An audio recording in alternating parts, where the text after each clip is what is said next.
सो बेटा question number 4 करने से पहले आपको यहाँ पे कॉन्सेप्ट को समझना है, और कॉन्सेप्ट बेटा मेरे पास क्या है कि मुझे अलग अलग शेप्स में देखना है कि अगर मुझे ये पता लगाना है कि जो गिवन पॉइंट्स है वो मेरे पास किस शेप के हो सकते हैं, तो उस चीज को प्रूव करने के लिए मुझे कुछ चीजें सॉल्व करनी पड़ेंगी। और वो क्या है, देखो अगर मेरे पास 3 पॉइंट दे रखे हैं और मुझे कहता है कि बताओ कि क्या ये तीनों पॉइंट्स जो है वो एक आइसोसेलेस ट्राइंगल के पॉइंट्स हैं, तो उसको प्रूव करने के लिए मुझे क्या करना पड़ेगा बेटा, मुझे यहाँ पे डिस्टेंस निकालना पड़ेगा दो साइड्स का, मतलब निकालना मुझे तीनों का पड़ेगा। अगर उन तीनों में से कोई दो साइड इक्वल आ जाती है तो ये आपका आइसोसेलेस ट्रायंगल हो जाएगा।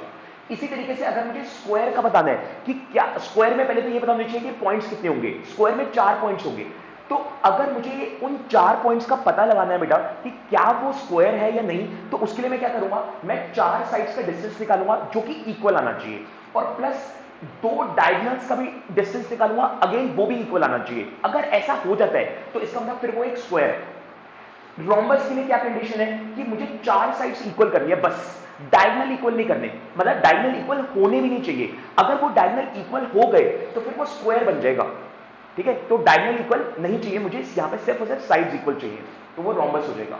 रेक्टेंगल का क्या प्रॉपर्टी है, रेक्टेंगल कहता है distance of 2 opposite sides are equal, सिर्फ ऑपोजिट साइड इक्वल होनी चाहिए रेक्टेंगल में, और प्लस डायगोनल्स इक्वल होने चाहिए। अगर ऐसा होता है तो अगेन ये रेक्टेंगल हो जाएगा आपका।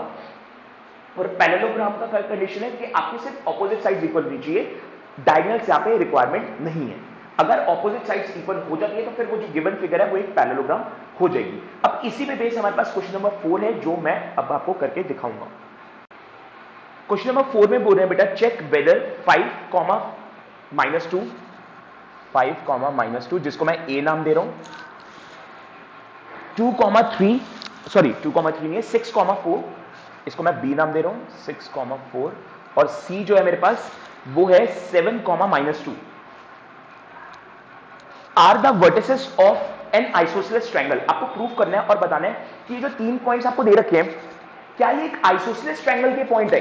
तो अभी मैंने आपको जस्ट बेटा इसके बारे में कॉन्सेप्ट लिखवाया, आपको क्या करना है, इन तीनों के बीच में पेयर बना के डिस्टेंस निकाल लो। जैसे ए बी का अपना डिस्टेंस निकाल लो, बी सी का अपना निकाल लो, ए सी का अपना निकाल लो। डिस्टेंस निकालने के बाद जिन दो के रिजल्ट अगर इक्वल आ जाते हैं तो फिर ये एक आइसोसेलेस हो जाएगा, और अदरवाइज नहीं होगा। तो यहां पर मैं क्या करता हूं, पहले ए और बी का डिस्टेंस निकाल लेता हूं। Distance of A B, formula बेटा अंडर रूट में x2 माइनस x1 का whole square plus y2 minus y1 का होल स्क्वायर। अब आप देख लो बेटा, किसी को भी x1 y1 मान लो और किसी को भी x2 y2 मान लो। तो इस वाले को मैं यहां पे x1 y1 मान लेता हूं और इस वाले को x2 y2 मान लेता हूं, ठीक है। तो x2 है मेरे पास 6 और x1 है 5, तो यहां पे आ जाएगा 6 माइनस 5 का होल स्क्वायर, प्लस y2 है मेरे पास 4 और y1 है मेरे पास -2, तो 4 माइनस 2 का होल स्क्वायर, और ये सब अंडर रूट में चल रहा है। अब 6 में से 1 गया बेटा 1 का स्क्वायर, और प्लस 4, और ये माइनस माइनस बेटा प्लस हो जाएगा, तो 4 + 2 6 का स्क्वायर। तो अब 1 का स्क्वायर आएगा बेटा 1 और 6 का आएगा 36, तो इक्वल में आ जाएगा अंडर रूट 37। और 37 एक प्राइम नंबर होता है तो इसके फैक्टर्स आप नहीं निकाल सकते हो। फिर मैंने ए बी का निकाल लिया, बी सी का निकाल लेते हैं। Distance of B C, again formula apply करोगे बेटा। फॉर्मूला अब मैं यहां पे नहीं लिख रहा हूं, अब मैं डायरेक्ट करूंगा, तो इसको मैं यहां से हटा देता हूं, और अब मैं इसमें से इसको x1 y1 मान लेता हूं और इसको x2 y2 मान लेता हूं, ठीक है। सो अगर मैं देखूं यहां पे तो फॉर्मूले के हिसाब से पहले मेरे पास x2 आएगा, x2 है मेरे पास 7 और x1 है 6, सो 7 माइनस 6 का होल स्क्वायर, प्लस x2 है मेरे पास -2 और y1 है मेरे पास 4, तो -2 माइनस 4 का होल स्क्वायर फॉर्मूले के हिसाब से, अंडर रूट 7 में से 6 गया 1 का स्क्वायर, प्लस -2 -4 होता है बेटा -6 का स्क्वायर।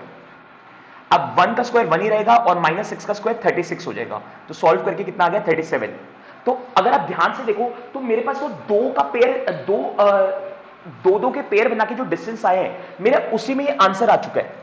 क्या मुझे AC को भी करने की जरूरत है? नहीं बेटा, मुझे अब AC का डिस्टेंस निकालने की जरूरत नहीं है। मैंने AB का निकाला, मेरा √37 आ गया, BC का निकाला √37 आ गया। AC का निकालने की अब जरूरत नहीं है, क्योंकि आइसोसेलेस ट्रायंगल की कंडीशन होती है कि कोई दो साइड्स जो है ना वो इक्वल होनी चाहिए। तो ये आ तो गई इक्वल, अगर ये इक्वल आ गई तो मुझे तीसरी की निकालने की जरूरत ही नहीं है। तो अब आप यहां पे क्या कर दोगे, here AB equals to BC। अब क्योंकि यहां पे AB और BC क्या है, आपस में इक्वल है, therefore triangle ABC is an isosceles triangle. Answer खत्म।